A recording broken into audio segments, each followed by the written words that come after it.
Благотворительная акция «Доброе сердце» Амарах Сюйрех объявляет сбор средств в помощь Ивану Оконечникову 2004 года рождения на приобретение аппарата искусственной вентиляции легких. Диагноз – внебольничная плевропневмония. Чтобы помочь Ванюше, достаточно отправить сообщение на короткий номер 3443 со словом «Якутия», пробел и сумма пожертвования. Поможем Ванюше вместе! В 2016 году в Якутии впервые прошел региональный отборочный этап национального чемпионата профессионального мастерства среди людей с инвалидностью «Обилимпикс» по 5 компетенциям. Участие приняло 23 конкурсанта. В финале национального чемпионата «Обилимпикс-2016» представитель из Якутска Сергей Филиппов занял 2-е место в компетенции «Поварское дело». Это очень большой стимул для людей, большой стимул для профессиональных образовательных организаций, для преподавателей участие в таком соревновании. Могут принимать участие как студенты профессиональных образовательных организаций, так и специалисты. Это не только соревнования, это возможность еще прокачать наших преподавателей, провести профориентационные мероприятия для школьников. Так что обширная деловая программа ждет. Людмила Андреева – выпускница Республиканского техникума-интерната для инвалидов по специальности портной. В прошлом году она успешно выступила в региональном чемпионате. Сегодня она успешно реализует себя в специальности. Девушка открыла свою швейную мастерскую «Амила». Мне нравится эта профессия. Я люблю шить другие платья, рубашку. Я проходила конкурс «Обилимпикс» для инвалидов. Наши участники были 4. Задания давали готовую выкройку платья, реглан, как правильно шить и тащать рукава, власть на тепловую обработку, и заняла 1-е место, и потом пригласили конкурс в Москве. К сожалению, не получила медали, потому что там много участников, примерно 20 человек. Я хочу пожелать участникам умением, творчеством и терпением. Главное – любить шить.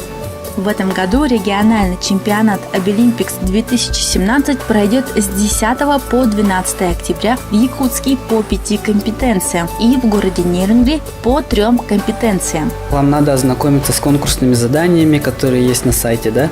Все это посмотреть, вообще какие задания будут. Никакого секрета от этого нет, а потом уже в ходе вот этих 3 конкурсных дней вы должны будете показать свое мастерство, исходя из того, что там написано в конкурсном задании. Чемпионат могут посетить все желающие.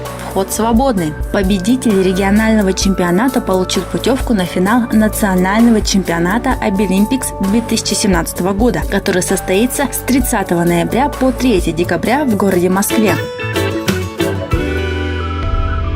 В Якутске вот уже 25 лет работает Республиканский социально-оздоровительный центр комплексной реабилитации инвалидов, основная задача которого вот уже много лет проведение многофункциональной комплексной реабилитации. Спустя четверть века центр разросся. Сейчас он состоит из 2 больших корпусов и одновременно за сезон принимает 125 человек. Путевку в центр можно получить через соцзащиту.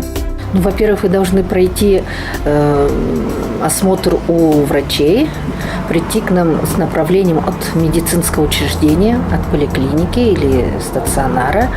Оно заполнено по стандарту. Направление находится у нас на нашем сайте, можно его увидеть там. Вот. И там же находятся у нас показания и противопоказания. В зависимости, значит, от показаний и противопоказаний вот и формируется так направление. Востребованность центра велика. Каждый год увеличивается количество людей с ограниченными возможностями здоровья. Приезжают в учреждения со всех районов Якутии, как молодые, так и пожилые люди. Поэтому работа в центре не останавливается. Продолжительность путевки 18 дней. За год в учреждение насчитывается 17 заездов. Все зависит от очереди.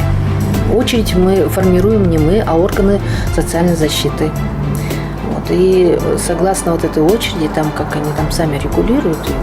В центре функционирует большое количество лечебных кабинетов, физиотерапия, психологическая сенсорная комната, все виды массажа, ингаляторская, соляная комната, прессотерапия и многое другое. Самый массовый кабинет по посещению считается ЛФК. В нашем зале лечебной физкультуры очень много тренажеров. Они направлены на разработку различных групп мышц и суставов. У нас есть аппараты для разработки как локтевых суставов, плечевых суставов, кисти рук, для стоп, для коленных суставов, тазобедренных суставов. То есть на все группы суставов, да, как крупных, так и мелких. Центр является доступным объектом для маломобильных групп населения. Каждая комната постояльца оснащена всеми необходимыми удобствами. Люди с инвалидностью первой группы могут заехать с сопровождающим, которому также выдается путевка на проживание. Что касается питания, то кормят здесь 5 раз в день. Голодными точно не останетесь. Так как мы работаем еще в системе ОМС, там у нас есть и круглосуточный стационар, и также дневной. В основном там у нас на дневной стационар попадают жители города Якутска, кому легче сюда приезжать, уезжать. Не все хотят находиться здесь круглосуточно. И в зависимости от заболевания. Помимо расширенной реабилитационной программы, каждый вечер проходит культурная программа. Также у нас проводятся конкурсы на как самодеятельности. Сами пребывающие здесь у нас, они сами проводят вечера, готовятся. Часто они нам устраивают и выпускные вечера, концерты для наших сотрудников. С удовольствием их смотрим.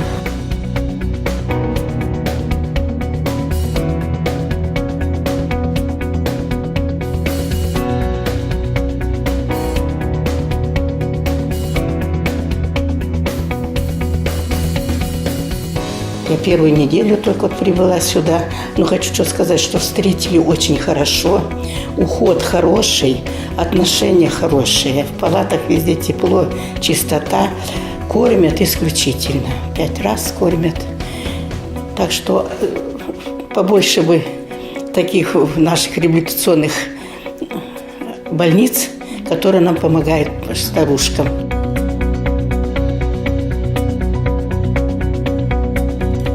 В Якутске республиканский социально-оздоровительный центр комплексной реабилитации инвалидов находится по адресу улица Рихарда Зорги, дом 2. Сегодня мы презентуем новую рубрику «Телеофис». Тема каждого выпуска будет посвящена конкретному вопросу для улучшения жизни человека с инвалидностью. На ваши вопросы будут отвечать ведущие специалисты государственных и бюджетных организаций. Тема сегодняшнего выпуска – как человеку с инвалидностью бесплатно получить средства технической реабилитации. Средства технической реабилитации – это общее название средств для облегчения повседневной жизни людей с инвалидностью и с другими ограничениями жизнедеятельности. В перечень средств входит специальные средства для самообслуживания, для ухода, для ориентирования, общения и обмена информацией, средства для обучения, образования и занятий трудовой деятельностью, протезные изделия, тренажерное и спортивное оборудование, спортивный инвентарь. В России предоставление технических средств реабилитации людям с инвалидностью бесплатно за счет средств федерального бюджета. Чтобы получить данное средство реабилитации, вам необходимо обратиться в территориальный фонд социального страхования. Когда гражданин проходит медико-социальную экспертизу, федеральными учреждениями медико-социальной экспертизы разрабатывается индивидуальная программа реабилитации или абилитации. И что там прописано, технические средства реабилитации, которые положены конкретному гражданину. Для этого после установления инвалидности с индивидуальной программой реабилитации и абилитации гражданин может подать документы. Заявление на получение ТСР оформляется на месте, то есть ФСС, по утвержденной форме. Также вы должны предоставить следующий пакет документов. Документ, удостоверяющий личность. Для детей до 14 лет свидетельство о рождении, индивидуальную программу реабилитации, а также СНИЛС. Если ТСР уже приобретено, то вы можете подать заявку в ФСС на возврат средств. Для этого нужно предоставить вышеперечисленный пакет документов плюс приложить товарный и кассовый чек. Заявление вы можете подать несколькими путями. Подойти в территориальный фонд социального страхования, обратиться в центр «Мои документы», отправить заявление почтой или через уполномоченного, который есть в каждом районе Якутии. Срок рассмотрения заявления разное, но самое удобство – средства будут доставлены вам на дом. Не стоит забывать, каждое средство выдается на определенный срок и подлежит замене. Например, если вот слуховой аппарат у нас раз в 4 года, кресла-коляски тоже начинаются от 4 лет, 5 лет, вот там тоже по видам делится, да, поэтому есть определенные сроки. Но абсорбирующее белье, вот эти подгузники, памперсы, они выдаются на 1 год. Телевизор вот мы выдаем, да, потом сигнализатор, у них тоже есть определенные сроки. Вот если когда срок подходит, то они могут подавать нам этот заявление на обеспечение. Досрочная замена может быть, пишет заявление на медико-техническую комиссию. У нас в фонде тоже есть прямо специальным приказом медико-техническая комиссия. И на определенный, вот он пишет, что сломалось, да, ну вот бывает эти кресла, коляски, они сроком даются на 5-6 лет, да, вот эти бывают эти чаще слуховые аппараты. В таких случаях мы проводим медико-техническую комиссию на основании заявления, и комиссия решает или подлежит к ремонту, такой у нас тоже может быть, да, или это досрочная замена. В случае, если ваше средство пострадало в пожаре или его украли, то вам досрочно выдадут новое. Если у вас еще остались вопросы по получению технических средств реабилитации, можете позвонить на горячую линию Фонда социального страхования. Благотворительная акция «Доброе сердце» Амарах Сюйрех объявляет сбор средств в помощь Ивану Оконечникову 2004 года рождения на приобретение аппарата искусственной вентиляции легких. Диагноз – внебольничная плевропневмония. Чтобы помочь Иванюше, достаточно отправить сообщение на короткий номер 3443 со словом «Якутия», пробел и сумма пожертвования. Поможем Ванюше вместе!